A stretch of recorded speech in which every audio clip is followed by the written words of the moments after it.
नवे येणार। महाराष्ट्र प्रदेश काँग्रेसमध्ये युवा शक्तीचा उदय होणार।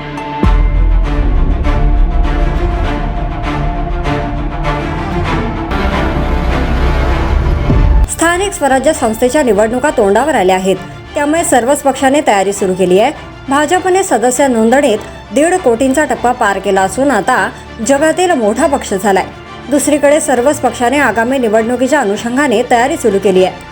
त्यामुळेच विधानसभा निवडणुकीत झालेल्या चुकांची पुनरावृत्ती टाळत आता काँग्रेसने संघटनात्मक पातळीवर बदल करण्याचे ठरवले आहे। प्रदेशाध्यक्षपदी हर्षवर्धन सपकाळ यांची निवड झाल्यानंतर आता काही बदल अपेक्षित आहेत। त्यामुळे येत्या काळात काँग्रेसमध्ये खांदेपालट होणार असून आता युवकांना मोठ्या प्रमाणात संधी दिली जाणार आहे। काँग्रेसचे राष्ट्रीय अधिवेशन नुकतेच पार पडले। या अधिवेशनामुळे काँग्रेसचे राष्ट्रीय अध्यक्ष मल्लिकार्जुन खरगे यांनी पक्षातील नेते मंडळींची कानउघडणी केली आहे। त्याचवेळी प्रत्येक ठिकाणी बदल केले जाण्याची शक्यता गृहीत धरली जात होती। अधिवेशन काळातच काँग्रेसमध्ये अनेक संघटनात्मक बदल करण्याचे ठरवले होते। त्यासाठी काँग्रेसच्या कार्यकारिणीचा विस्तार करण्याचे देखील ठरवले होते।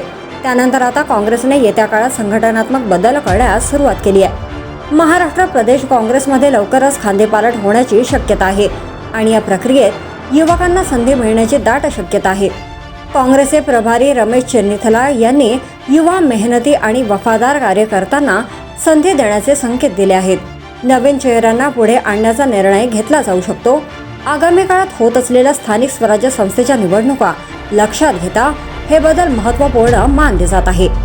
काँग्रेस नेते राहुल गांधी यांनी आता राज्यानुसार एक नवीन काँग्रेस बांधण्यास सुरुवात केली आहे। काँग्रेसमध्ये तरुण नेत्यांना पुढे आणण्याचा स्पष्ट प्रयत्न दिसून येतोय, ज्यामुळे पक्षाच्या संघटनेत नवचैतन्य निर्माण होण्याची शक्यता आहे। तरुण नेतृत्वामुळे प्रदेश काँग्रेसमध्ये नवे विचार, सोशल मीडिया प्रभाव आणि युवांशी जोडले जाण्याची शक्यता वाढणार आहे। यामुळे स्थानिक स्वराज्य संस्थेच्या निवडणुकापूर्वी संघटनेचे पुनरुज्जीवन होऊ शकते।